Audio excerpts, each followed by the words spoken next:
ወልድ መንፈስ ቅዱስ አሐዱ አምላክ አሜን። ክርስቶስ ተንሥአ እሙታን አሰሮ ለሰይጣን ሰላም ሆነ። ክርስቶስ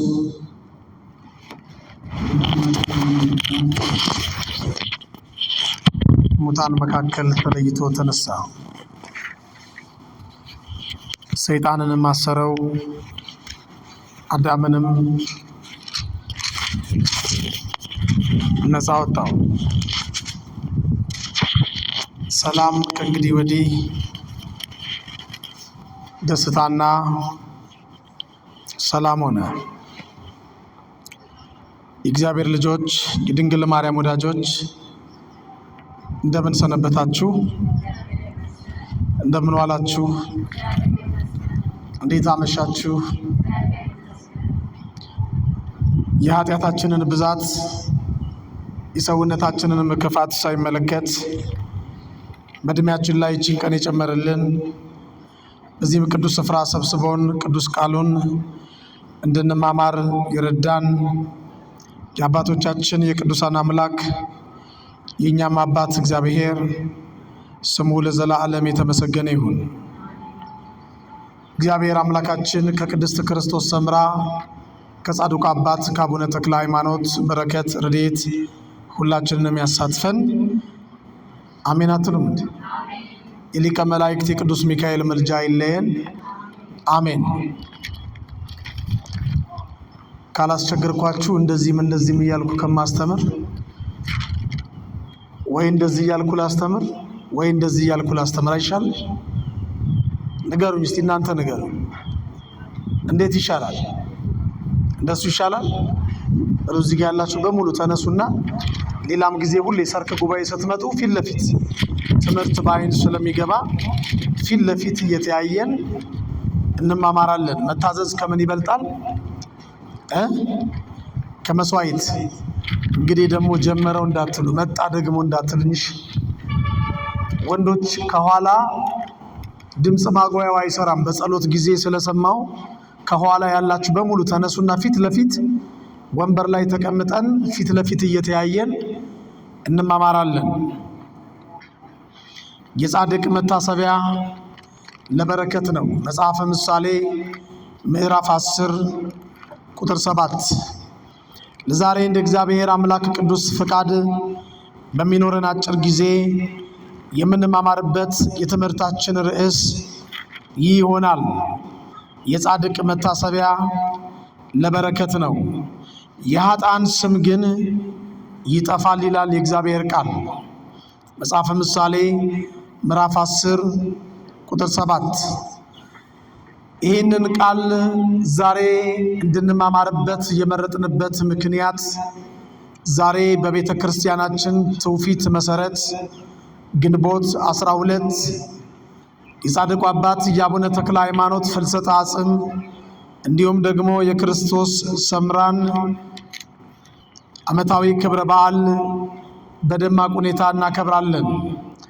ይህንን ስናከብር አንዳንድ ወንድሞቻችን እህቶቻችን ጆሮአቸውን ያሳክካቸዋል፣ ዓይናቸውን ያሳሻቸዋል፣ አፋቸውን ያዛጋቸዋል። ለምንድነው ቅዱሳኑን የምታስቡት?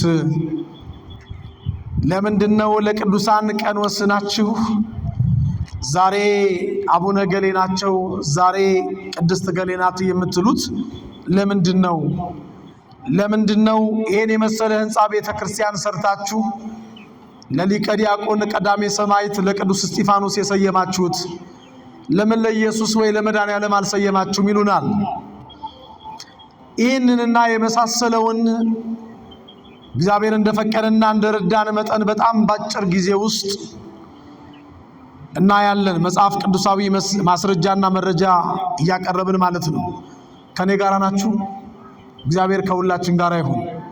እሺ ብላችሁ ታዛችሁ ከዚህ ተነስታችሁ እዛ ላይ ሄዳችሁ እግዚአብሔር እሺ ይበላችሁ። በደንብ አሜን በሉልኝ። ግድ የለም አልሰማውም፣ አሜን በሉ። አሜን ከአሜን ስለሚቀር ነው። እሺ ያላሉትን ደግሞ እሺ የሚሉበትን ልብ ይስጥልን። አሜን። ጻድቅ ማለት ምን ማለት ነው? ሰው ጻድቅ ይባላል ወይስ አይባልም? የጻድቃን መታሰቢያ ለመርገም ወይስ ለበረከት? ቅዱሳንን፣ ጻድቃንን፣ ሰማዕታትን ማክበራችን ማንን ማክበራችን ነው? ይህንን አጠር እያደረግኩ እንደምንም ብዬ በ30 ደቂቃ ውስጥ ለመጠቅለል እሞክራለሁ። ልባችሁን ሰብስባችሁ አእምሮ ህሊናችሁን ክትት አድርጋችሁ ከቃሉ ጋር እንድትሆኑ እግዚአብሔር ይርዳችሁ። አሜን። ጻድቅ ማለት እውነተኛ ማለት ነው። በደንብ ስሙኝ። ጻድቅ ማለት ምን ማለት ነው? እውነተኛ ማለት ነው። ጽድቅ ማለት ደግሞ እውነት ማለት ነው። ጽድቅ ማለት ምን ማለት ነው? እውነት ማለት ነው። ሰው ጻድቅ ይባላል ወይስ አይባልም የሚል አንዳንድ ጉንጭ አልፋ ክርክሮች አሉ። ሰው ጻድቅ ይባላል አይባልም? ንገሩኝ። ይባላል አይባልም? አረ መልሱልኝ። ዛሬ የማን ፍልሰታ አጽም ነው የሚታሰበው? ንገሩኝ እስቲ። የጻድቁ አባት የአቡነ ተክለ ሃይማኖት። ስለዚህ ሰው ናቸው አይደሉም? አቡነ ተክለ ሃይማኖት። ሰው ጻድቅ ይባላል አይባልም? ይባላል። አረ ማስረጃ ልስጣችሁ። አይ ሰው ጻድቅ ሰው ቅዱስ አይባልም፣ ጻድቅ እሱ ብቻ ነው፣ ቅዱስ እሱ ብቻ ነው ይሉናል። አንደኛ ዮሐንስ ምዕራፍ 3 ቁጥር 7 ላይ እንዲህ የሚል ቃል አለ። ልጆች ሆይ ማንም አያስታችሁ፣ እርሱ ጻድቅ እንደሆነ ጽድቅ የሚያደርግ ሁሉ ጻድቅ ነው ይላል። ጽድቅ የሚያደርግ ሁሉ ምንድነው? ጻድቅ ነው። በመጽሐፍ ቅዱስ ቅዱስም ጻድቅም የተባለ አንድ ሰው አለ። መጥምቀ መለኮት ቅዱስ ዮሐንስ። የማርቆስ ወንጌል ምዕራፍ 6 ቁጥር 18 ጀምሮ እንዲህ የሚል ቃል እናገኛለን። እኔ ቁጥር 20 ላይ እመለከተዋለሁ። ሄሮድስ ዮሐንስ ጻድቅና ቅዱስ ሰው እንደሆነ አውቆ ይፈራውና ይጠባበቀው ነበረ ይላል። ጻድቅና ቅዱስ ሰው እንደሆነ አውቆ። ይህም ብቻ አይደለም። ምንድነው የሚለው? አንደኛ ጴጥሮስ ምዕራፍ 1 ቁጥር 15 ላይ እኔ ቅዱስ ነኝና እናንተም ምን ሁኑ? ቅዱሳን ሁኑ ይላል። ይቺ ኦርቶዶክሳዊ ተዋሕዶ ቤተ እምነታችን በመንፈሳዊው አፍንጫ ሁልጊዜ ጠረኗን መዓዛዋን ስናሸት መዓዛዋና ጠረኗ ሁልጊዜ ወንጌል ወንጌል ነው የሚለው። ብዙዎች ከሩቅ ስለሚያውቋት ኦርቶዶክሳዊ ተዋሕዶ እምነታችንን ለመንቀፍ አፋቸውን ይከፍታሉ። ሰው ጻድቅ አይባልም ይላሉ። ይባላል። ሰው ቅዱስ ይባላል። እሱ በባህሪው ቅዱስ ነው። እኛ በጸጋ ቅዱሳን እንሆናለን። ሌላው ጻድቅ ያላችኋቸው ቅዱስ ያላችኋቸው በምንድን ነው? እንዴት አወቃችሁ ይሉናል። መቼም የማይጠይቁት ጥያቄ የለም። የማቴዎስ ወንጌል ምዕራፍ 7 ቁጥር 16 ላይ እንዲህ የሚል ቃል አለ። ከፍሬያቸው ታውቋቸዋላችሁ ይላል። ከምናቸው?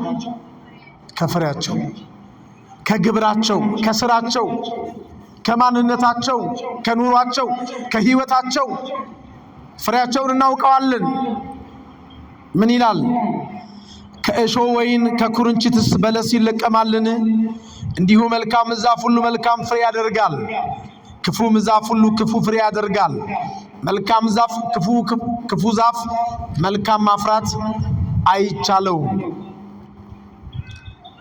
ቅዱሳን በግብራቸው፣ በስራቸው፣ በፍሬያቸው፣ በእምነታቸው እናውቃቸዋለን። ለዚህ ነው ቅዱስ ጳውሎስ ለዕብራውያን ሰዎች በጻፈው መልእክቱ ላይ በእምነታቸው እንድንመስላቸው እንዲህ ብሎ ይመክረናል። የእግዚአብሔርን ቃል እየተናገሯችሁን ዋኖቻችሁን አስቡ ይላል። ዋኖቻችሁን ምን በሉ? አስቡ። የኑሯቸውንም ፍሬ እየተመለከታችሁ የምናቸውን ፍሬ? የኑሯቸውንም ፍሬ እየተመለከታችሁ በእምነታቸው ምሰሏቸው ነው የሚለው። የኑሯቸውን ፍሬ እየተመለከትን ከእሾህ በለስ ከወይን እሾህ ስለማይለቀም በስራቸው አይተን ገምግመን ጻድቃን ቅዱሳን አልናቸው። በዘመናቸው የነበሩት ሰዎች ከፍሬያቸው ተነስተው ከሚያከናውኑት ክንውን፣ ከሚያደርጉት ድርጊት፣ ከሚያገለግሉት መንፈሳዊ አገልግሎት ተነስተው እግዚአብሔር ጸጋውን አብዝቶላቸው እግዚአብሔር በእነሱ ላይ አድሮ ምን አይነት ስራ እንደሚሰራ ተመልክተው ቅዱሳን ጻድቃን አሏቸው። በጣም የሚገርማችሁ ግን አሁን በኢትዮጵያ ኦርቶዶክሳዊ ተዋሕዶ ቤተክርስቲያን ያሉትን ቅዱሳን ስንጠራ ሰው ጻድቅ ቅዱስ አይባልም የሚሉ ወገኖቻችን እነሱ ሲጠራሩ በጌታ ቅዱሳን የሆናችሁ ተባብለው ነው። ምን ተባብለው? ኧረ ተው መልሱልኝ። እንደምንም የመማር ማስተማሩ ሂደት ውጤታማ እንዲሆን ስጠይቃችሁ እንደምንም መልሱልኝ። ስመርቃችሁ እንደምንም አሜን በሉልኝ። እንደዚህማ እንዴት ነው የምንማማረው? እነሱ ሲጠራሩ በጌታ ቅዱሳን የሆናችሁ ወንድሞቼ፣ በጌታ ቅዱሳን የሆናችሁ እህቶቼ ተባብለው ነው የሚጠራሩት።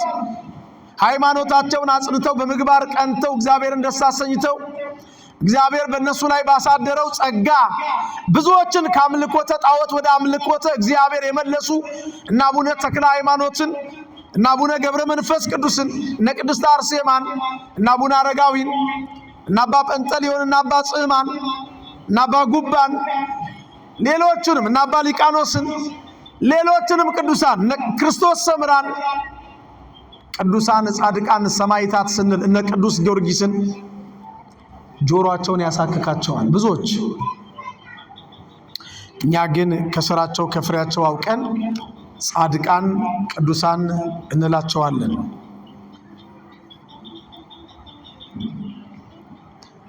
ለምሳሌ በየሰፈራችሁ መልካም ሰው ደግሞ ክፉ ሰው የምትሉት አለ የለም? አለ የለም? አለ አይደለም? ግንባሩ ላይ መልካም ሰው ወይም ክፉ ሰው የሚል ጽሑፍ አንብባችሁ ነው ይሄን ስም የሰጣችሁት ወይስ ከምኑ ተነስታችሁ ነው? ከሚያደርገው ስራ ነው። ከሚሰራው ስራ በየመንደራችን በየሰፈራችን መልካም የሚሰሩትን፣ ለወላጆቻቸው የሚታዘዙትን፣ ጎረቤቶቻቸውን የሚያከብሩትን፣ እንደውም ወላጆቻቸውን የምንጠራው በእነሱ ስም ነው። የገሌ እናት የገሌ አባት ብለን በጨዋው ልጅ ማለት ነው። በክፉ በባለጌው ሰፈሩን በሚያስጨንቀው የሰፈሩን የተሰጣ ልብስም የተሰጣ ህልም በሚሰርቀው ግን እናቱም አትጠራም፣ እኛም በመልካም ስሙን አናነሳም። አይደለም? ከምኑ ተነስተን? ከስራው ተነስተን። ልክ እንደዚሁ ቅዱሳንንም ከስራቸው ተነስተን ቅዱሳን ጻድቃን እንላቸዋለን። ሰማዕታትንም ከስራቸው ተነስተን ሰማዕታት ምስክሮች እንላቸዋለን። መልካም።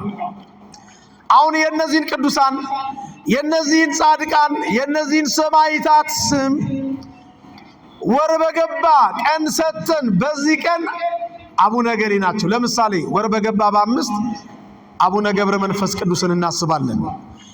ወር በገባ በ6 ቅድስት አርሴማን እናስባለን።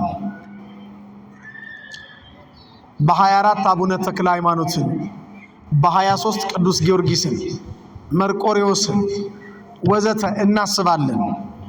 አሁን የቅዱሳኑን መታሰቢያ ማድረጋችን መርገም ለመሸመት ነው ወይስ በረከተ ሥጋ በረከተ ነፍስ ለማግኘት ነው? ጥሩ መልካም። ርዕሳችን ምንድነው? የጻድቃን መታሰቢያ ለምንድን ነው? ለበረከት ነው። ዛሬ ፍልሰታ አጽማቸውን የምናስብላቸው ጻድቁ አቡነ ተክለ ሃይማኖትን 29 ዓመት ሙሉ 8 ጦር ግራ ቀኝ ፊት ኋላ ተክለው በጸሎት ይጋደሉ የነበሩትን አቡነ ተክለ ሃይማኖትን ከ29 ዓመቱን 7ቱን ዓመት በአንድ እግራቸው ቆመው ይጸልዩ በጸሎት ይጋደሉ የነበሩትን የወንጌል አርበኛ አቡነ ተክለ ሃይማኖትን ወር በገባ በ24 ማሰባችን በረከተ ሥጋ በረከተ ነፍስ ለማግኘት እንጂ መርገም ለማግኘት አይደለም። ለምን ካላችሁ የጻድቃን የቅዱሳኑ መታሰቢያ ለበረከት ነው ተብሎ ስለተጻፈ እንኳን ለቅዱሳን መንፈሳዊውን ሩጫ ሮጠው ዲያብሎስን ለቀደሙ ለብዙ ሰዎች ወደ ገነትና ወደ መንግስተ ሰማያት ለመግባት ምክንያት ለሆኑት ለቅዱሳን ይቅርና አረ ምድራዊውን ሩጫ ሮጠው አገራቸውን በመልካም ስም ላስጠሩ ለነሻለቃ አትሌት ኃይሌ ገብረስላሴ እንኳን መታሰቢያ መንገድ ተሰይሞላቸዋል። ልክ ነኝ? ለና አትሌት ቀነኒሳ በቀለ ለሻለቃ አትሌት ደራርቱ ቱሉ ወዘተ አደባባይ ለምሳሌ አያት አደባባይ የማን መታሰቢያ ነው? አታውቁትም? ወደ ዘይዳችሁ አታውቁም? ደራርቱ አደባባይ የመገናኛ ድልድይ አትሌት ቀነኒሳ በቀለ ጎዳና ነው የሚባለው። የሀገሪቱ መንግስት ለሀገሪቱ በጎ ነገር አደረገው ብሎ ላመነባቸው ሰዎች መንገድ፣ ሆስፒታል፣ ድልድይ፣ ትምህርት ቤት፣ የተለያዩ መታሰቢያ ነገሮች ይሰይማል። መብቱ ነው። እግዚአብሔር ደግሞ በቤቱና በቅጥሩ ውስጥ ደስ ላሰኙት ጃንደረቦቹ እግዚአብሔርን እንደ እግዚአብሔርነቱ መጠን አምልከው ደግሞ ማስመልከው ላለፉት ምርጦቹ ቅዱሳኑ ከወንዶችና ከሴቶች ልጆች ይልቅ የሚበልጥ የተሻለ የዘላለም መታሰቢያና ስም እሰጣቸዋለሁ ብሏል።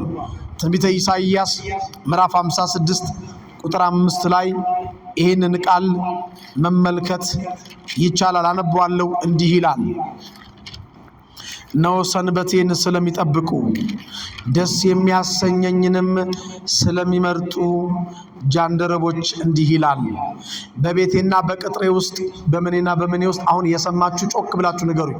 በቤቴና በቅጥሬ ውስጥ በሉ። በምኔና በምኔ ውስጥ ከወንዶችና ከሴቶች ልጆች ይልቅ የሚበልጥ መታሰቢያና ስም እሰጣቸዋለሁ፣ የማይጠፋ የዘላለም ስም እሰጣቸዋለሁ ብሏል። አሁን ለምሳሌ ይሄ ቤተ መቅደስ የማን ቤተ መቅደስ ነው? ንገሩኝ። የማን ነው? የእግዚአብሔር አይደለም? ቤቱ የማን ነው ነው ያልኳችሁ? ይሄ ቤት የማን ነው? የእግዚአብሔር ቤት ነው። ነገር ግን መታሰቢያነቱ ለማን ተሰጥቷል? ለቅዱስ። በዚህ ቤት የሚቆርሰው ወይም የሚፈተተው ቅዱስ ሥጋና ክቡር ደም የማን ነው? የኢየሱስ ክርስቶስ። ጉልላቱ ላይ ያደረግነው ማን የተሰቀለበትን መስቀል ነው? ኢየሱስ ክርስቶስ። መታሰቢያነቱ ግን ለሊቀ ዲያቆን ቀዳሜ ሰማዕት ቅዱስ እስጢፋኖስ ተሰጥቷል። በሐዋርያት ሥራ ምዕራፍ 7 ቁጥር 50 ጀምሮ ተመልከቱት። ስለ አምላካችን ስለ ኢየሱስ ክርስቶስ ዘላለማዊ ኤልሻዳይ አምላክነት፣ የባህሪ አምላክነት፣ የባህሪ ገዥነት፣ መድኃኒትነት፣ ቤዛነት፣ የእግዚአብሔር አብ የባህሪ ልጅነት በመመስከሩ አይሁድ በድንጋይ ወግረው ገደሉት። ስለ ክርስቶስ የመሰከረውን ምስክርነት ቤተ ክርስቲያን ዛሬ ጽላት ቀርጻ ቤተ መቅደስ በስሙ ሰይማ ታከብረዋለች። መጽሐፍ ቅዱሳዊ ስለሆነ ነው። የሀገሪቱ መንግስት ለሀገሪቱ ጀግኖች ላላቸው፣ ለሀገሪቱ መልካም ስራ ለሰሩ ላላቸው ወንዶችም ሴቶችም አደባባይ፣ ድልድይ፣ ትምህርት ቤት፣ ሆስፒታል ወዘተ እንደሚሰይመው ሁሉ እግዚአብሔር የዓለሙ መሪ፣ እግዚአብሔር የሁሉ አስገኝ፣ የሁሉ ፈጣሪ አምላክ ደግሞ ደስ ላሰኙት ምርጦቹ፣ ስለ ስሙ ለተጋደሉት ቅዱሳን ምርጦቹ በቤቱና በቅጥሩ ውስጥ ከወንዶችና ከሴቶች ልጆች የሚበልጥ የዘላለም ስም ሊሰጣቸው ቃል ኪዳን ገብቶላቸዋል። ለዚህ ነው አሁን መርካቶ ስንሄድ የጻድቁ አባት የአቡነ ተክለ ሃይማኖት ቤተክርስቲያን አለ። ቤተክርስቲያኑ የእግዚአብሔር ነው። መታሰቢያነቱ ግን ለማን ተሰጠ? ለአቡነ ተክለ ሃይማኖት።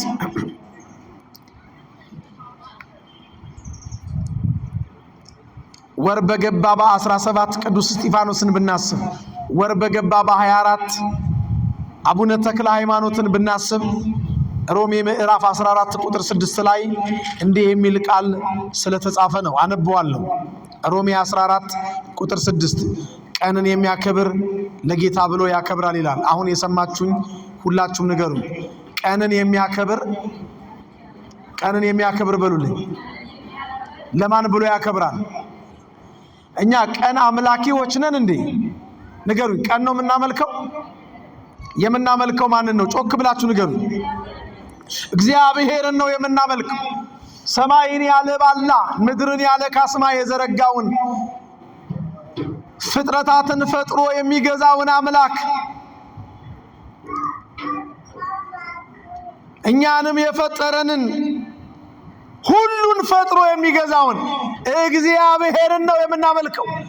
እስራኤል ወይ ስማ፣ አምላክ እግዚአብሔር አንድ እግዚአብሔር ነው። እርሱን በፍጹም ልብ፣ በፍጹም ኃይል፣ በፍጹም ነፍስ ውደድ። እርሱን ብቻ አምልክ፣ ከእርሱም ጋራ ተጣበቅ ይላል የእግዚአብሔር ቃል።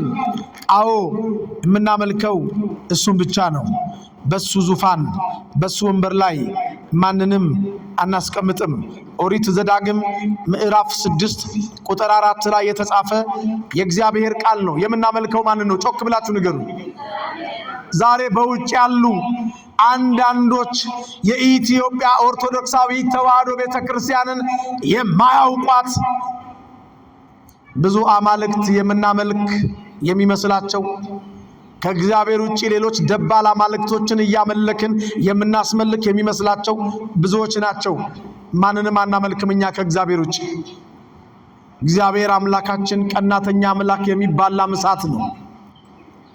እቺ ቤተክርስቲያን በእግዚአብሔር ዙፋን ላይ ማንንም አታስቀምጥም፣ አስቀምጣም አታውቅም፣ ልናስቀምጥም አንችልም። እንደ እግዚአብሔር ያለ ማንም የለም፣ ማንም የለም።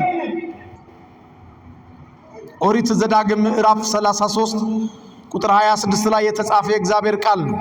እንደ እግዚአብሔር ያለ ማንም የለም፣ ማንም። ቅዱሳኑን እንደዚህ ቤተ መቅደሱን ሰርተን ቤተ መቅደሱን በስማቸው ሰይመን እናከብራቸዋለን። ቅዱሳኑን ማክበር እግዚአብሔርን ማክበር ስለሆነ ቅዱሳኑ እግዚአብሔርን አጉልተው እንዲታይ ያደረጉት አጉሊ መነጽሮቹ ናቸው። ከኔ ጋር ናችሁ? እግዚአብሔር ከሁላችን ጋር ይሁን። ቅዱሳኑ ማንን አጉልተው ያሳዩናቸዋል? እግዚአብሔርን አጉልተው ያሳዩ አጉሊ መነጽሮቹ ናቸው። ነቢየ እግዚአብሔር ቅዱስ ዳዊት በዳዊት መዝሙር 4 ቁጥር 3 ላይ እንዲህ የሚል ቃል ተጽፎ እናነበዋለን። እንዲህ ብሎ ጽፎልናል። እግዚአብሔር በጻድቁ እንደተገለጠ እወቁ ይላል። እግዚአብሔር በማን እንደተገለጠ? በጻድቁ። እግዚአብሔርን እንደ እግዚአብሔርነቱ መጠን የገለጡት ቅዱሳን ናቸው። በትምህርታቸው ገለጡት። እግዚአብሔር በእነሱ ላይ አድሮ በሚሰራው ተአምር ገለጡት። እግዚአብሔርን አምልከው አስመለኩን። ማንነቱን አሳዩን። ካለ መኖር ወደ መኖር ይህንን ግዙፍ ዓለም ያመጣ እሱ እንደሆነ ነገሩን። የፍጥረት መጀመሪያ እሱ እንደሆነ ነገሩን። የፍጥረት መጀመሪያ ስላችሁ የሕያዋ ምስክሮች እንደሚሉት ከፍጡራን መጀመሪያ ሳይሆን ፍጥረትን ሁሉ የፈጠረው እርሱ ነው ብለው ነገሩን። ይሄ ዓለም ፈጣሪ አስገኝ አለው ብለው ነገሩን፣ ሰበኩን። እንደነ ቻርልስ ዳርዊን ፍልስፍና ይሄ ዓለም በብዙ ሚሊዮኖች ዓመታት አዝጋሚ ለውጥ የተገኘ እንዳልሆነ ይሄ ዓለም ፈጣሪ አስገኝ እንዳለው ሰበኩን፣ ነገሩን፣ መከሩን፣ አሳወቁን። እኛም የእግዚአብሔር እንድንሆን እግዚአብሔርም የኛ እንዲሆን እግዚአብሔር የተገለጠባቸው እግዚአብሔርን አጉልተው ያሳዩ አጉሊ መነጽሮቹ ናቸው ቅዱሳን።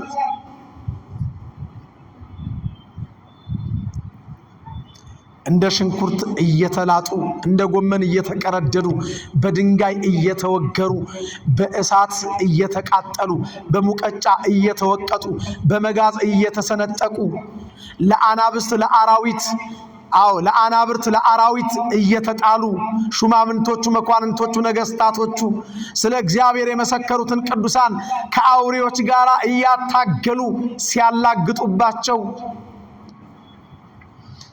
አንዳንዶቹንም በቁማቸው ቆዳቸውን ገፈው ቆዳቸውን ስልቻ አድርገው ሲሰሩባቸው ይሄን ሁሉ መከራ የተቀበሉት ይሄን ሁሉ መከራም እየተቀበሉ ያሉት ስለፈጠራቸው ስላስገኛቸው ስላምላካቸው እንደሆነ በመጻሕፍት ጽፈውልን በአንደበታቸው መስክረውልን አለፉ። ታዲያ እነዚህን ቅዱሳንን ማሰባችን እግዚአብሔርን ማሰብ አይደለም እንዴ? እነዚህን ቅዱሳን ማክበራችን እግዚአብሔርን ማክበራችን አይደለም እንዴ? እስቲ አንድ ጥያቄ ልጠይቃችሁ።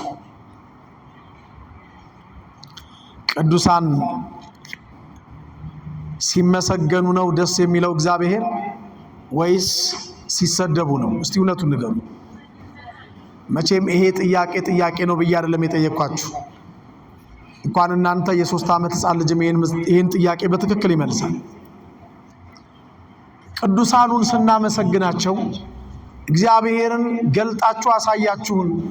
ስለ ኢየሱስ ክርስቶስ መስቀል እነ ቅዱስ ጳውሎስ በንጉሱ በኔሮን ትእዛዝ አንገታቸው በሰይፍ እነ ቅዱስ ጴጥሮስ ቁልቁል ተሰቅለው እነ ቅዱስ ጳውሎስ በሰይፍ ተመትረው ሞቱ። ስለ ክርስቶስ ወንጌል ሐዋርያው ቅዱስ ቶማስ ቆዳው በቁሙ ተገፎ ስልቻ ሆነ። ብዙዎቹ ወደ አናብስት ጉድጓድ ተጣሉ በሰይፍ ተመትረው። አንድም ሐዋርያ በጉንፋን የሞተ የለም ወገኖቼ። ሁሉም በሰማዕትነት ነው ያለፉት። እነዚህ በሰማዕትነት ወይም ስለ ክርስቶስ በመመስከር ያለፉትን ቅዱሳንን በማሰባችን እግዚአብሔር ቅር ይለዋል ካልን አእምሯችን ትክክል አይደለም፣ ሕሊና ቢሶች ነን ማለት ነው። ሰው ጭንቅላቱ ሚሰራ አእምሮ ጤናማ ከሆነ እንዴት ነው ቅዱሳኑን ስናመሰግን እግዚአብሔር ይከፋዋል የሚለው? አይከፋው። እናንተ ኦርቶዶክሳውያን ለምንድን ነው ስለ ቅዱሳን የምትሰብኩት እንዴ? ራሱ ጌታችን ኢየሱስ ክርስቶስ ስለ ቅዱሳን ሰብኮ የለ እንዴ? የማቴዎስ ወንጌል ምዕራፍ 11 ቁጥር 11 እስቲ ጌታችን ኢየሱስ ክርስቶስ ስለ መጥምቀ መለኮት ስለ ቅዱስ ዮሐንስ የመሰከረውን ምስክርነት ሲልንገራችሁ። ራሱ ኢየሱስ እውነት እላችኋለሁ ከሴቶች ከተወለዱት መካከል ከመጥምቁ ዮሐንስ የሚበልጥ አልተነሳም፣ በመንግሥተ ሰማያት ግን ከሁሉ የሚያንስ ሰው ይበልጠዋል። እንዴ ክርስቶስ ብቻ አይደለም፣ ክርስቶስ ስለ ሌሎችም ሰብኳል። ስለ ንግሥተ አዜብ የሰለሞንን ጥበብ ለመስማት ከምድር ዳርቻ መታለችና ተነስታ በዚህ ትውልድ ላይ ትፈርድበታለች እያለ ስለ ንግሥተ አዜብ ሰብኳል። ይህም ብቻ አይደለም፣ ቅዱስ ጳውሎስ ስለ ቃየን፣ ስለ አቤል፣ ስለ ሶምሶን፣ ስለ ዮፍታሄ፣ ስለ ጌዲዮን፣ ስለ ሊቀ ነቢያት፣ ስለ ሙሴ ይተርክ ይዘረዝርና ምን ይላል? እንግዲህ ምን እላለሁ ስለ ጌዲዮንና ስለ ባርቅ፣ ስለ ሶምሶንም፣ ስለ ዮፍታሄም፣ ስለ ዳዊትና ስለ ሳሙኤልም ስለ ነቢያትም እንዳልተርክ ጊዜ ያጥርብኛል። እነርሱ ግን በእምነት መንግስታትን ድል ነሱ፣ ጽድቅን አደረጉ፣ የተሰጠውን የተስፋ ቃል አገኙ፣ የአንበሶችን አፍ ዘጉ፣ የእሳትን ኃይል አጠፉ፣ ከሰይፍ ስለት አመለጡ፣ ከድካማቸው በረቱ፣ በጦርነት ኃይለኞች ሆኑ፣ የባዕድ ጭፍሮችን አባረሩ እያለ ዕብራውያን ምዕራፍ 11 ቁጥር 23 ጀምሮ ተመልከቱ ሰብኳል። ስለ ቅዱሳን እግዚአብሔርን ደስ ስላሰኙት ስለ ጻድቃን መመስከር መጽሐፍ ቅዱሳዊ ነው። ሁልጊዜ የምናገረው ነገር ነው። ኦርቶዶክስ ተዋሕዶ ቤተክርስቲያናችን በመንፈሳዊው አፍንጫ ስትሸተት ጠረኗም መዓዛዋም ወንጌል ወንጌል ወንጌል ነው የሚለው። ቅዱስ እስጢፋኖስን እናስባለን።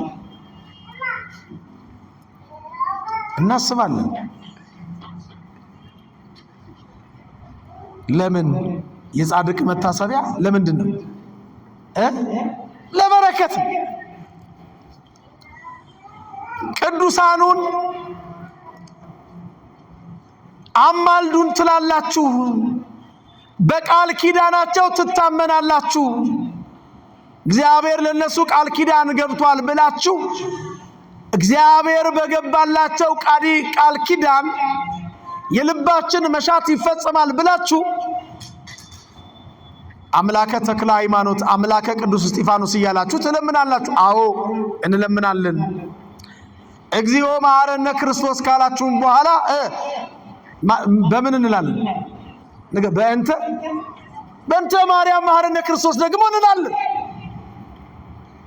ይህም ስርዓተ እምነታችን ደስ አያሰኛቸው።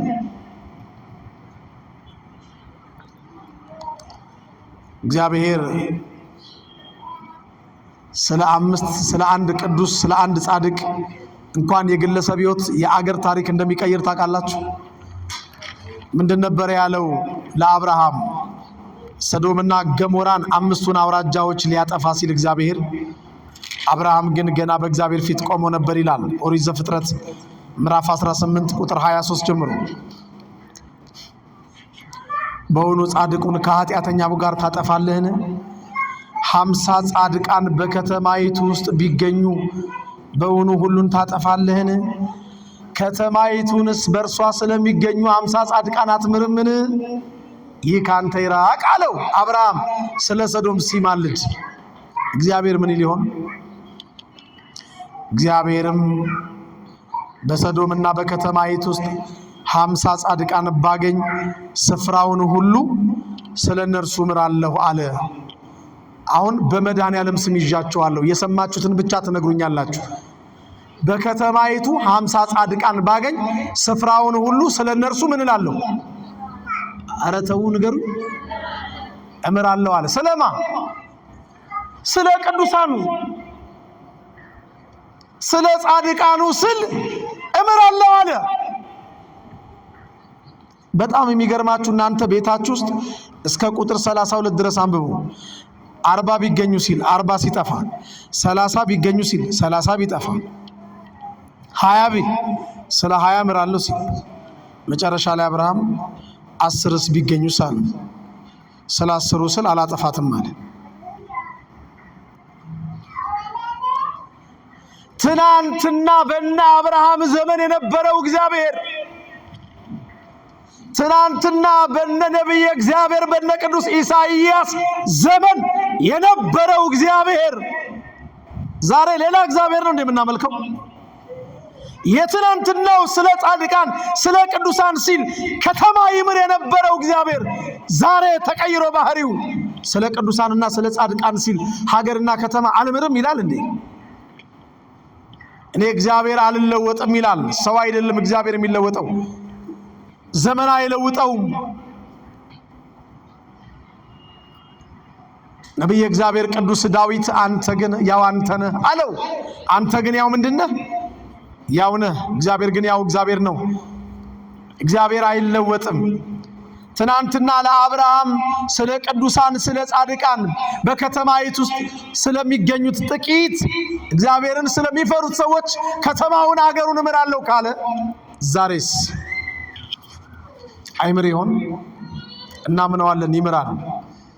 ዛሬም ሀገራችንን ስለ አቡነ ተክለ ሃይማኖት ቃል ኪዳን ይማርልን። ስለ አቡነ ገብረ መንፈስ ቅዱስ ቃል ኪዳን ይማርልን። ስለ አቡነ አረጋዊ ቃል ኪዳን ሲል ይማርልን። ስለ ቅድስት ክርስቶስ ሰምራ ቃል ኪዳን ሲል እግዚአብሔር ይማርልን። እኛንማ ተውን ታጥቦ ጭቃ አድሮ ቃሪያ ከርሞ ጥጃ ነን። እኛንማ ተውን ከእግዚአብሔር ይልቅ ገንዘብ የበለጠብን፣ ከእግዚአብሔር ይልቅ ወገኖቼ ምድራዊ ምቾትና ድሎት ቅንጦት የበለጠብንን እኛ በተለይ የዚህ ዘመን አገልጋዮች እኛንማ ተወን እግዚአብሔር በሉት። እኛንማ ተወን። ስለኛ አይደለም ስለነሱ ሲል ይማረን። ከሃይማኖታችን ይልቅ የፖለቲካ ድርጅታችን አመለካከት የበለጠብን፣ ከሃይማኖታችን ይልቅ ምድራዊ ስጋዊ ነገ የሚፈርስ የሚበሰብስ ስጋ የለበሰ አለቃ የቅርብ አለቃችን የሚበልጥብን ምናምንቴዎች እኮ ነን እኛ። መስቀል አንጠልጥለን መስቀል ጨብጠን አቡነ ተብለን አስኬማ አድርገን መንኮሰ ሞተ ተብለን ስለኛ አይደለም። አሁንም ስለና አቡነ ተክለ ሃይማኖት ይማረን፣ መከራችንን ያሳጥርልን፣ እንባዎቻችንን ከዓይኖቻችን ላይ ያብስልን፣ የከበደንን የችግር ቀንበር ይስበርልን። አሜን። ትናንት የነበረው እግዚአብሔር ዛሬም አለ፣ ነገም ይኖራል፣ እስከ ለዘላለምም ያው ነው። ዕብራውያን 13 ቁጥር 8 ጀምሮ እንዲህ ይላል ቅዱስ ጳውሎስ፣ ኢየሱስ ክርስቶስ ትናንትናና ዛሬ እስከ ለዘላለም ያው ነው ይላል። ያው ነው፣ አይለወጥም፣ አይቀየርም። አነበዋለሁ። ዕብራውያን 13 ቁጥር 9 ልዩ ልዩ አይነት በሆነ በእንግዳ ትምህርት አትወሰዱ፣ ልባችሁ በጸጋ ቢጸና መልካም ነውና በዚህ የሚሰሩባት አልተጠቀሙምና። ኢየሱስ ክርስቶስ ትናንትና ቅድመ ዓለም ሳይፈጠር ዘመን ሳይቆጠር ከዘላለም ዛሬ በዘመነ ስጋዌ ከሰማያት ወርዶ ከድንግል ተወልዶ በጠበበው ደረት ባጠረው ቁመት ተወስኖ እኛን አህሎ እኛን መስሎ በዚህ ምድር ሲመላለስ ማለቱ ነው። ዛሬ እስከ ለዘላለም ያው ነው፣ አይለወጥም፣ አይለወጥም። ዛሬም እግዚኦ መሐረነ ብለነው በእንተ ማርያም መሐረነ እንለዋለን። እግዚአብሔር በቅዱሳኑ ላይ ድንቅ ነው። ቅዱሳኑም ተአምራት ያደርጋሉ። በስማቸው መለመኑ ብቻ አይደለም፣ እግዚአብሔር በቅዱሳኑ ላይ ድንቅ ነው ይላል። የዳዊት መዝሙር 67 ቁጥር 35 ላይ እግዚአብሔር በቅዱሳኑ ላይ ድንቅ ነው። አዎ ድንቅ ነው፣ እናምነዋለን፣ ድንቅ ነው። እነ ቅዱስ ጳውሎስ ጨርቅ ላይ አድሮ እውር ያበራ፣ ለምጽ ያነጻ፣ ጎባጣ ያቀና፣ ሽባ ይረታ፣ አንካሳ ያዘልል፣ ዲዳ ያናግር፣ ደንቆሮ ያሰማ፣ ሙት ያስነሳ ነበረ። በነ ቅዱስ ጴጥሮስ ሙት በሆነው ጥላቸው ላይ አድሮ እውር ያበራ፣ ለምጽ ያነጻ፣ ጎባጣ ያቀና፣ ሽባ ይረታ ነበረ። አዎ እግዚአብሔር በቅዱሳኑ ላይ ድንቅ ነው፣ ተጽፏል። የሐዋርያት ሥራ ምዕራፍ 5 የሐዋርያት ሥራ ምዕራፍ 19 ሁለቱንም ቤታችሁ ስትገቡ ማስታወሻ የምትይዙ ሰዎች አንብቡት። የሐዋርያት ሥራ ምዕራፍ 19 ቁጥር 11 እግዚአብሔር በጳውሎስ እጅ የሚያስገርም ተአምራት ያደርግ ነበር ይላል። ከአካሉ ጨርቅ ወይም ልብስ ወደ ድውዮች ይወስዱ ነበረ፣ ደዌያቸውም ይለቃቸው፣ ክፎች መናፍስት ይወጡ ነበር ይላል። በቅዱስ ጳውሎስ ጨርቅ ላይ አድሮ አባቶቻችን የበቁ ከሆነ የነፍሳቸው ቅድስና ለስጋቸው፣ የስጋቸው ቅድስና ለለበሱት ልብስ፣ ለረገጡት መሬት፣ ለጨበጡት ጭራ፣ ለያዙት መቋሚያ ይተርፍ ነበረ። ለረገጡት አፈር ይበቃ ነበረ የነሱ ቅድስና። ዛሬኛ ጥላችን ተገፈፈ። ኃጢአት ካናት ጠጉራችን እስከ እግር ጥፍራችን ወረሰንና ጸጋችን ተከፎ በ5 ዓመት ስብከት አንድ አማኝ ወደ ቤተ እምነቱ መመለስ አቃተን። እነ ቅዱስ ጴጥሮስ ግን በአንድ ቀን ስብከት 5000 3000 ነፍሳት ይጨምሩ ነበረ፣ ያሳምኑ ነበረ። እግዚአብሔር ከነሱ ጋር ስለነበረ ይናገራሉ፣ ይደመጣሉ። ሞገሳቸው እግዚአብሔር ነዋ፣ ክብራቸው እግዚአብሔር ነዋ። እግዚአብሔርን ይሰሙት ስለነበረ እግዚአብሔርም ይሰማቸው ነበረ። የሐዋርያት ሥራ ምዕራፍ 5 ቁጥር 12 ላይም በሐዋርያት እጅ ብዙ ምልክትና ድንቅ በሕዝብ መካከል ይደረግ ነበረ። ጴጥሮስ ሲያልፍ ጥላውም ከነርሱ አንዱን ይጋርድ ዘንድ ድውያንን፣ በሽተኞችን ማለት ነው፣ ወደ አደባባይ በአልጋና በወሰካ አድርገው ያወጧቸው ነበረ። የጴጥሮስ ጥላ ያለፈበት ሰው ሁሉ ከደዌው ይፈወስ ነበረ።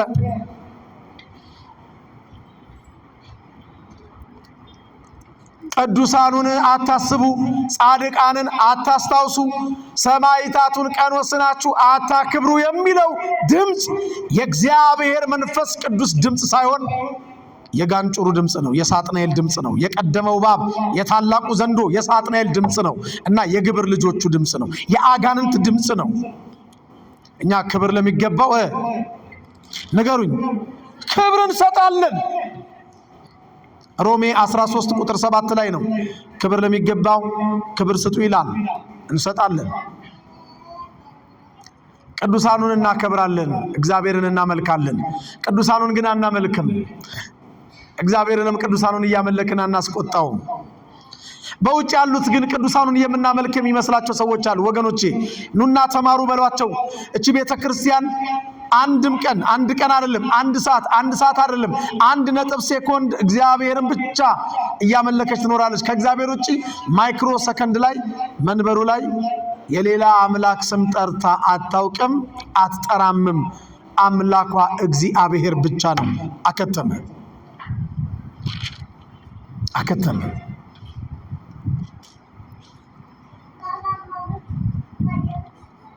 ቅዱሳን ወገኖቼ ዛሬም በቃል ኪዳናቸው ይረዱናል። ስማቸውን ስንጠራ እግዚአብሔር ስለነርሱ ሲል ይለመነናል። 1-2 የመጽሐፍ ቅዱስ ጥቅስ እናንሳና ከዛ በኋላ ትምህርቴን ጠቀልላለሁ። ከኔ ጋር ናችሁ? እግዚአብሔር መንፈስ ቅዱስ ከሁላችሁ ጋር ይሁን። የሚዘራውን ቃል እግዚአብሔር በልቦናችሁ ሰሌዳ ላይ ያትምላችሁ። አሜን። ይኸውላችሁ ሙሴ ከ570 ጊዜ በላይ ቃል በቃል ከእግዚአብሔር ጋር ተነጋግሯል። ከ570 ጊዜ በላይ ሙሴ እግዚአብሔርን እንደ ባልንጀራ ነበር የሚያነጋግረው። በደንብ ሰማችሁኝ? ሙሴ እግዚአብሔርን እንደምንድን ነው የሚያናግረው? እንደ ባልንጀራ ነው የሚያነጋግረው። እንደ ጓደኛ ነው የሚያነጋግረው። አንድ ወቅት ኦሪት ዘጸአት ምዕራፍ 32 ከቁጥር 11 ጀምሮ አንብቡ። ሙሴ ጽላት ሊቀበል ሕግ ሊቀበል ወደ ሲና ተራራ በወጣ ጊዜ 40 ቀንና 40 ሌሊት ቢዘገይባቸው እስራኤላውያን ወንድሙ አሮንን በፊታችን የሚሄዱ አማልክትን ስራልን ብለው አስጨነቁት። እስራኤላውያን የጆሮ ጉትቻ፣ የእጅ ቀለበት፣ የአንገት ሐብል፣ የግር አልቦ ይወዳሉና ጌጣጌጣችሁን ስጡኝ አላቸው። እምቢ ይሉኛል፣ በዛው ይቀራል ብሎ አስቦ ነው። እነሱ ግን ያስጀመረ ሰይጣን ሳያስፈጽም አይቀርምና ጌጣቸውን በሙሉ አውጥተው ሰጡት። እሳት ውስጥ ቢጨምረው ሰይጣን ጥጃ አድርጎ ሰርቶ አወጣው። ሙሴ የቃል ኪዳኑን ጽላት ይዞ ሲወርድ የዘፈን ድምፅ፣ የከበሮ ድምፅ ሰማ። ምንድነው የምሰማው አለ። እየቀረበ ሲመጣ እስራኤላውያን ከግብፅ ምድር ያወጡን አማልክቶቻችን እነዚህ ናቸው ብለው ለጥጃ ምስል ሲሰግዱ አየ። ሙሴ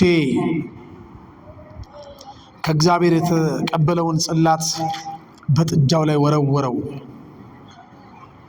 ጥጃውም አመድ ሆነ። እግዚአብሔር ሙሴን እንዲህ አለው፣ ሙሴ እኔ ይህንን ሕዝብ አየሁት፣ አንገተ ደንዳና ሕዝብ ነው አለው። ልክ እንደ ኢትዮጵያውያን ማለት ነው። ይቅርታ፣ እንሰበካለን፣ እንማራለን። ብዙዎቻችን አድሮ ቃሪያ ከርሞ ጥጃ ታጥቦ ጭቃ ነን። በግራ ጆሮአችን ሰምተን በቀኝ ጆሮአችን እናፈሳለን። አንዳንዶቻችን በተለይ ከወገብ በላይ ታቦት ከወገብ በታች ጣዖት የሆነ ሕይወት አለን። ለአምልኮቱን እንበረከካለን፣ ለክብሩ እንዘምራለን። ደግሞ ጠንቋይ፣ መተተኛ፣ አስማተኛ፣ ሟርተኛ፣ ድግምተኛ፣ መጽሐፍ ገላጭ፣ ጠጠርጣይ፣ የቡና ተላ ጨላጭ ደግሞ ቤት ሄደን ድቤ እየመታን ጫት እየቃምን ደግሞ እዛ ምራቅ እየተተፋልን ደግሞ እንመረቃለን። በሁለት ቢላዋ የሚበሉ ሰዎች ብዙዎች ናቸው። የንግድ ሱቃቸው በር ስር፣ የንግድ ሱቃቸው ኮርኒስ ላይ ምናምን ቅል ያንጠለጠሉ ብዙዎች ናቸው በሁለት ቢላ የሚበሉ። እግዚአብሔር ይማራቸው። አሜን። እንዳትፈርዱባቸው ጥጃ ሰርተው በሰገዱት እስራኤላውያን ዛሬም ዘመናውያን አይሁዶች አለን። እኛ ኢትዮጵያውያን የእግዚአብሔር ቃል እንደ ጅረት ውሃ እየፈሰሰ የእግዚአብሔር ቃል ዕለት ዕለት እየተሰበከ ስብሐተ እግዚአብሔሩ እንደ ጅረት ውሃ እየፈሰሰ አብያተ ክርስቲያናቱና አብያተ ገዳማቱ ሞልተው የዕጣኑ መዓዛ ዕለት ዕለት የሚሸትባት ሀገር እግዚአብሔር ኢትዮጵያ ላይ ጠንቋይ ሰልጥኗል፣ መተተኛ ሰልጥኗል፣ ድግምተኛ ሟርተኛ ሰልጥኗል። እግዚአብሔር እንዲህ እያደረጉ የሚኖሩትን ደግሞም እንዲህ አይነቱን ስራ በሚከተሉት ፊቴን አከብዳለሁ ይላል። ምኔን አከብዳለሁ? ነገሩ ምኔን አከብዳለሁ? አዎ ያከብዳል። እንኳን እግዚአብሔር የወለደችን እናታችን ፊቷን ስታከብድብን የሚሰማንን ስሜት ታውቃላችሁ። ኦሪት ዘሌዋውያን ምዕራፍ 19 ቁጥር 31 ወደ መናፍስት ጠሪዎችና ወደ ጠንቋዮች አትሂዱ፣ ለጠላ ንግድና ለሽንኩርት ንግድ ሁሉ ሳይቀርም ይሄዳሉ። ለትላልቁ ንግድ ሂዱ እያልኩ አይደለም፣ የምናውቀው ነገር ስለሆነ ማለት ነው። እንዳትረክሱባቸው ማትፈልጓቸው እኔ እግዚአብሔር አምላካችሁ ነኝ ይላል። ኦሪት ዘሌዋውያን ምዕራፍ 19 ቁጥር 31 እዛው ኦሪት ዘሌዋውያን ምዕራፍ 20 ቁጥር 6 ላይ መናፍስት ጠሪዎችንና ጠንቋዮችንም በሚከተል በስራቸውም በሚያመነዝር በዚያ ሰው ላይ ፊቴን አከብዳለሁ፣ ከሕዝቡ መካከል ለይቼ አጠፋለሁ ይላል። እኔ አምላካችሁ እግዚአብሔር ነኝና። ሙሴ እግዚአብሔር አንገተ ደንዳና ሕዝብ ነው አጠፋዋለሁ፣ አንተን ለሌላ ሕዝብ እሾምሃለሁ ሲለው እንዲህ አለ፣ አቤቱ በታላቅ እጅና በጽኑ ኃይል ከግብፅ ምድር ባወጣኸው በሕዝብ ላይ ቁጣ ስለምን ተቃጠለ? ግብፃውያንስ በተራራ መካከል ሊገድላቸው ከምድርም ፊት ሊያጠፋቸው ለክፋት አወጣቸው ብለው ስለምን ይናገራሉ? እባክህ ከመዓት ተመለስ፣ ለሕዝብም በክፋታቸው ላይ ራራ። እንዲህ እያለ ካማለደ በኋላ ዘራችሁን እንደ ሰማይ ከዋክብት አበዛለሁ፣ ይህችንም የተናገርኳትን ምድር ሁሉ ለዘራችሁ ሰጣታለሁ ብለህ በስምህ የማልክላቸውን ባሪያዎችህን አብርሃምንና ይስሐቅን እስራኤልንም አስብ አለው። ኦሪት ዘጸአት ምዕራፍ 32 ቁጥር 13 ላይ ሙሴ ለመነውና አብርሃምን ጠራ። ስለ አብርሃም ብለህ ማር፣ ስለ ይስሐቅ ብለህ ይቅር በል፣ ስለ ያዕቆብ ስትል ራራ አለው። እግዚአብሔር ምን አገባቸው እነዚህ የሞቱት ቅዱሳን አለ? አላለም፣ አይልም፣ ሊልም አይችልም። በስሙ ምሎ ቃል ኪዳን ገብቷልና የአብርሃም የይስሐቅ የያዕቆብ ስም ሲጠራ እግዚአብሔር በሕዝቡ ላይ ሊያደርግ ስላሰበው ክፋት እራራ ይላል የእግዚአብሔር ቃል። እግዚአብሔር ለእኛም ይራራልና ስለ ቅዱሳኑ ሲል ይራራልን። አሜን። አብርሃም እኮ በሙሴ ዘመን የለም። ይስሐቅ እኮ ሞቷል፣ በሙሴ ዘመን የለም። እንዴ ቃል በቃል እግዚአብሔርን የሚያናግረው ሙሴ ምን አብርሃምን አስጠራው? ምን ይስሐቅን፣ ምን ያዕቆብን አስጠራው? ፊት ለፊት እያወራው አይደል እንዴ? እግዚአብሔር በቅዱሳኑ ሲመጣበት ይሸነፋል። እግዚአብሔር ወደ ቅዱስ ኪዳኑ ይመለከታልና ወደ ኪዳን ተመልከት ካልነው ይምረናል። የዳዊት መዝሙር 73 ቁጥር 20 ላይ ዳዊት ሲለምነው ወደ ኪዳን ተመልከት ይለው ነበር። ወደ ምን ተመልከት? ወደ ኪዳን። የዳዊት መዝሙር 73 ቁጥር 20 ላይ ወደ ኪዳን ተመልከት፣ የምትገዛልህን ነፍስ ለአራዊት አትስጣት፣ የችግረኞችንም ነፍስ ለዘወትር አትርሳ። የምድር የጨለማ ስፍራዎች በኃጢአን ቤቶች ተሞልተዋልና ችግረኛ ለምኑ አይመለስ፣ ችግረኛ አፍሮ አይመለስ ይለው ነበር። ወደ ኪዳን ተመልከት። እስቲ ጮክ በሉና ወደ ኪዳን ተመልከት በሉልኝ። አዎ ወደና አብርሃም ኪዳን ይመልከትልን። አሜን። ወደና አቡነ ተክለ ሃይማኖት ኪዳን ይመልከትልን። ከምንም በላይ ወደ ኪዳነ ምሕረት ኪዳን ይመልከትልን። አሜን። እንኳን የኪዳነ ምሕረት የድንግል ማርያም የወላዲተ አምላክን ስም ጠርተው ቅዱሳኑ የና አብርሃምም ስም ተጠርቶ እግዚአብሔር ይለመን ነበረ። ከመዓት ወደ ምሕረት፣ ከቁጣ ወደ ትዕግስት ዘንበል ይል ነበረ። እግዚአብሔር እንደ ሰው አይደለምና ዛሬም በኪዳናቸው እንታመናለን። የቅዱሳኑ ቃል ኪዳን እንዲረዳን እግዚአብሔርን እንለምናለን። ወደ ኪዳን ተመልከት እንለዋለን። ደግሞ የቃል ኪዳኑ አገልግሎት ለ1 ዓመት፣ ለ5 ዓመት፣ ለ10 ዓመት፣ ለ20 ዓመት አይደለም፣ ለዘላለም ኪዳኑን ያስባል ይላል እግዚአብሔር ቃል። ለስንት ዓመት ያስባል? እስቲ የሰማችሁ ንገሩኝ። ቃል ኪዳኑን ለስንት ዓመት ያስባል? አዎ እግዚአብሔር ለቅዱሳኑ የገባውን ቃል ኪዳን በዲኬድ ወይም በ10 ዓመት ወይም በ100 ዓመት በ100 ዓመት አይቀይረውም። ኪዳኑንም ለዘላለም ያስባል ይላል የዳዊት መዝሙር 110 በቅንፍ 111 ቁጥር 5 ለሚፈሩት ምግብን ሰጣቸው። እግዚአብሔር መሐሪና ይቅር ባይ ነው። ኪዳኑንም ለዘላለም ያስባል። ኪዳኑንም ለመቼ ያስባል? ለዘላለም ያስባል። መቼም ሰው አይደለን፣ እናጠፋለን፣ እንበድላለን፣ እንቆሽሻለን፣ እንወድቃለን፣ እንስታለን፣ እንረክሳለን። ያኔ እግዚአብሔር ፊት መተን ወደ እግዚአብሔር ቤት ስንጸልይ ግዴላችሁም የቅዱሳኑን ስም እንጥራበት። ግዴላችሁም ጥሩበት። እንኳን በባህሪው ሩሩ የሆነው እግዚአብሔር እኛ እንኳን በእናት ብዬ በአባባ ብዬ ስንባል አንራራም? በምንወደው እንደው በምትወደው ልጅ በምትወዳት ልጅ በምትወዳት እናት ስንባል አንራራም ወይ? አንለመንም ወይ? አንሸነፍም ወይ? እንኳን እሱን ማተውት። እሱ እኮ በባህሪው መሐሪ ነው። እሱ እኮ በባህሪው ይቅር ባይ ነው። እሱ እኮ እኛን ሊምረን ምክንያት የሚፈልግ እኮ አምላክ ነው። ምክንያት፣ ጥቂት ምክንያት፣ ትንሽ ምክንያት እንደ በላይ የሰብጥርኝ ውሃ እንደ ፊያታዊ ዘየማን በመንግስት አስበኝ የሚል ቃል። በቃ ሌላውን ተውት። እድሜ ልኩን ሽፍታ፣ እድሜ ልኩን ወንበዴ፣ እጆቹ በሰዎች ደም የታጠበ የጨቀየ ወንበዴ በአምላኩ በስተቀኝ ተሰቅሎ ጌታ ሆይ በመንግስትህ በመጣህ ጊዜ አስበኝ አለው። 11ኛው ሰዓት ላይ ውጪ ነፍስ ግቢ ነፍስ ጣር ይዞት ምን አለው የኛ ጌታ? አላውቅህም አንተ ወንበዴ ሽፍታ፣ የስንት ሰው እንባ የስንት ሰው ደም እንዳለብ አላውቅህም አለው ይላል። እንደዚህ ነው ያለው ወይ? ኧረ አይለንም። ምክንያት ፈላጊው መድኃኒዓለም እውነት እልሃለሁ ዛሬ ከኔ ጋር በገነት ትሆናለህ። ዛሬ ነገ አይደለም፣ ዛሬ አዳምን ቀድሞ አብርሃምን ቀድሞ ይስሐቅን ቀድሞ ነቢያትን ቀድሞ ገነትን ወንበዴ ያሟሸ አይገርምም? አቤት ፍቅሩ የእግዚአብሔር ኃያል ፍቅሩ የእግዚአብሔር ወንበዴ ነበርኩኝ አገር ያሰለቸው በመስቀል ላይ ሆኖ ታሪኬን ለወጠው። አስበኝ ስላልኩት በኋላ ስትመጣ ገነትን ለማየት የመጀመሪያው ሰው ሆንኩኝ ባለዕጣ። አቤት ፍቅሩ የእግዚአብሔር ኃያል ፍቅሩ የእግዚአብሔር አለ ዘማሪው።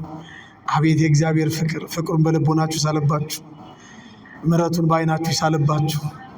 እግዚአብሔር እንኳን የቅዱሳኑ ስም ተጠርቶበት፣ እንኳን የጻድቃኑ ስም ተጠርቶበት፣ እንኳን የእናቱ የድንግል ማርያም ስም ተጠርቶበት ይቅርና እንዲሁም ምክንያት ፈልጎ ሊምረን የታመነ አምላክ ነው።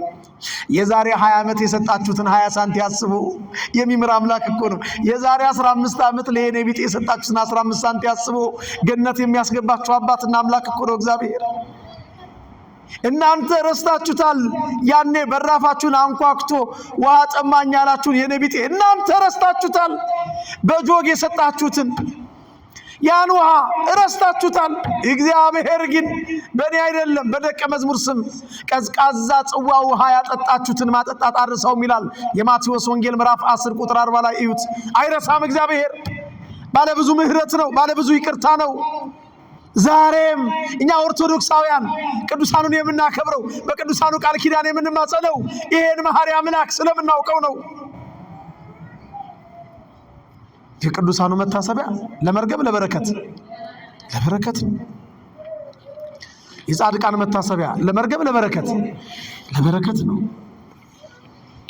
እግዚአብሔር አምላካችን ቅዱሳኑን አክብረን እግዚአብሔርን አምልከን ቅዱሳኑ ያገኙትን ርስት መንግሥተ ሰማያት እንድንወርስ እግዚአብሔር ይርዳን።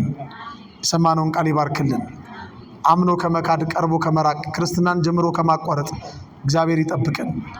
እግዚአብሔር አምላካችን ከጻድቁ አባት ከአቡነ ተክለ ሃይማኖት ረድኤት በረከት ያሳትፈን። ስለ ጻድቁ አባት ስለ አቡነ ተክለ ሃይማኖት ስለ ድንግል ማርያም ስለ ክርስቶስ ሰምራ ሲል ለደጀ ሰላሙ ለስጋ ወደሙ አብቅቶ ከግራ ቁመት ከነፍስ ስደት ሰውሮ ተስፋ የምናደርጋትን ርስት መንግስቱ እንድንወርስ በቀኙ ከሚቆሙት ከበጎቹ ቁጥር እኔንም እናንተንም ይቁጠረን። ወስብሐት ለእግዚአብሔር አሜን። አብሮ ያሰማን።